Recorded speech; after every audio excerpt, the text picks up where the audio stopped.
नागपुरात येत्या 2 ते 3 दिवसात कडक निर्बंध लावण्यात येतील असं नागपूरचे पालकमंत्री नितीन राऊत यांनी जाहीर केले। त्यामुळे नागपूरकरांमध्ये प्रचंड संभ्रम निर्माण झाल्याचं पाहायला मिळतंय।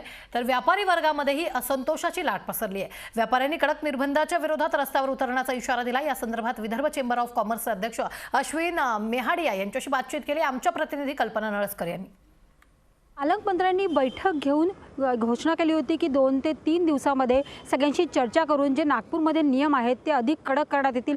त्या संदर्भात बोलण्यासाठी आपल्यासोबत व्यापारी संघटनेचे अध्यक्ष आहेत, आपण त्यांच्याकडे जाणून घेऊया। क्या आपकी भावना है, पालकमंत्री ने जब घोषणा की थी उसके बाद आपके व्यापार पे क्या असर पड़ा?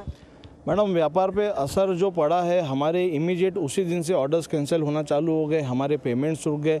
जो हमने आगे ऑर्डर दिया था हमने कैंसिल कर दिए, क्योंकि वो माल आकर हम बेचेंगे कहाँ। तो इस प्रकार से इमीडिएट इफेक्ट आना चालू हो गए। लेकिन मेरे को पूरा विश्वास है हमारे माननीय पालक मंत्री जी, हमारे डिविजनल कमिश्नर मैडम, हमारे कलेक्टर मैडम, हमारे म्यूनसिपल कमिश्नर, हमारे सीपी साहब, ये सब मिलकर एक निर्णय लेंगे जो कि व्यापारी हित में होगा। और ये अभी आने वाला जो 4 और 8 बजे तक इन्हें टाइम बोला, ये अभी लागू नहीं करेंगे।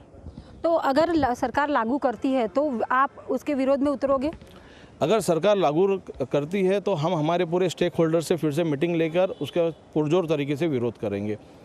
अभी ये सब जब पालक मंत्री ने बैठक ली उसके बाद उन्होंने बोला था कि व्यापारी संगठन हो, बाकी इतर जो है उनसे चर्चा करने के बाद हम निर्णय लेंगे। तो आपसे चर्चा की है?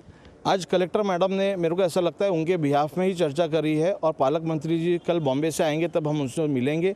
लेकिन कल हमने एनवीसीसी के माध्यम से रात को 9 बजे 150 संगठना की मीटिंग ली, जिसमें ये तय किया गया है कि अगर गलत निर्णय आता है तो हम उसका विरोध करेंगे। नक्कीच। तुम्हाला काय वाटतंय की व्यापार जो आहे त्याची वेळ जी आहे त्या म्हटलंय की बदलवण्यात येणार आहे, निर्बंध कडक करण्यात येईल, तर काय वाटतंय तुम्हाला? नहीं, व्यापार जो अभी तक जो पिछला जून में उन्होंने स्टेटमेंट दिया है 10 बजे तक का, वो और अगर 4 बजे या 6 बजे या 8 बजे करते हैं तो भीड़ बढ़ती है, उससे बीमारी फैलती है। लेकिन अगर नॉर्मल रूप से 10 बजे 11 बजे तक जिस प्रकार व्यापार पहले चलता था अभी वैसे ही चल रहा है, तो इसमें अगर कमी लाएंगे तो भीड़ बढ़ेगी और उसमें बीमारी बढ़ेगी।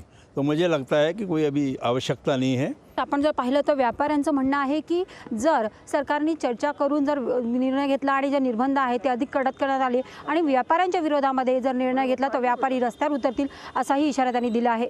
कल्पना नळसकर, लोकशाही न्यूज, नागपूर।